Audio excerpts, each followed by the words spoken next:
खुलुमबाय लोगोफोर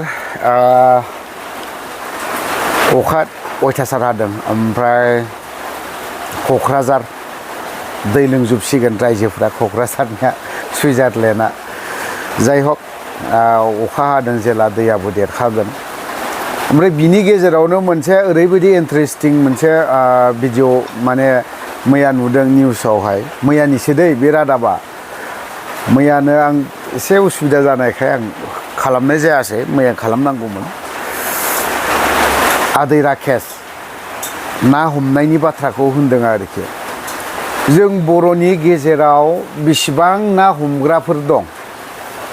बेखौ एसे नायनाया मोजां आरो बर'फ्रा ना हमना जानो गोरों बा बिलोआव मालाबा नुफेरदोंमोन ना ओरैनो बैसागुआवसो एसे एनै थायो बावहाय गुरनानै जानाय किन्तु बांगालफोर बायदि जे जों बर'आ ना हमनो गोरों बिदि गैया नुफेराखै जिहेतु बिथाङा ना हमना जानायनि 6 मास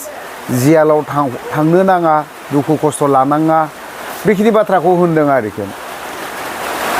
जिखिनि आयेन खालामनानै दोननाय नोंनि सरकार गैयिनि सिगांनो खालामनानै दोननाय किन्तु मानिदोंना बिखौ बिदि ना हमना जानाङा बा माबा मोनसे खालामनाय ना बिदि थानाय समाव जेब्ला ना हमग्राफोर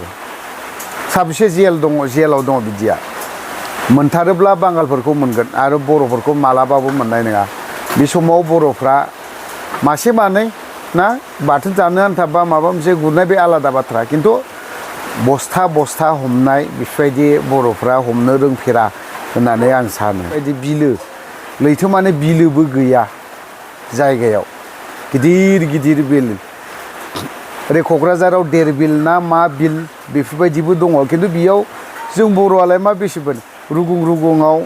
मासे मानै फिसा फिसौ ना मोननाय ना गुरना जानो बाथोन जानो आन्था बेफोरबायदिल' गुरनानै लायो किन्तु बांगालफोरनिखौ नों नाय माबायदि जे गिदिर जों हमनानै बोखाङो बिसोरखौ हमनो हाफेरदोंना आदै राकेश सोनो हाफेरदोंना 6 मास जेलाव आदै राकेश बेफोरनि फारसे एसे नायनाया मोजां आरोखि मानो होननानै बुङोब्ला जों बर'फ्रा ओरैनो एसे एनैल' गुरहैगोन बेफोरखौ जुदि सोयोब्लालाय बोरै जानांगौ जाखो मिस्टेक जागोन नोंनि जायगायावनो आनखि नोंनो बे एसे एनै फाननायखौ बांगालफोरनि ना बिदि गोनांखौ नोंनो हयथ'बा जाफेरबायबोनदां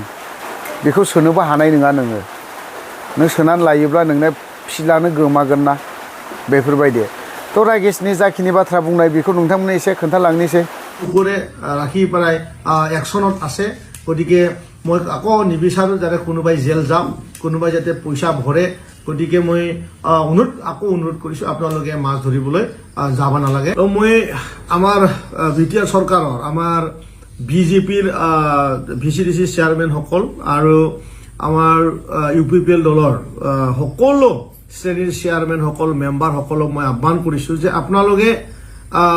তলত এটা ৰিফ্লেক্স হোৱা আজি টোল নাম্বাৰ ইয়াক তৎকালীনভাৱে ক'ৰবাত যদি মাছ ধৰি আছে আপোনালোকে খবৰটো দিব আৰু চৰকাৰটোৰ যি চিন্তাধাৰা তাত যাতে মানে আমি সম্পূৰ্ণৰূপে বাস্তৱ ৰূপ দিব পাৰোঁ তাৰ কাৰণে যেন সকলোৱে কাম কৰে এইটো মই অনুগ্ৰহ কৰিলোঁ।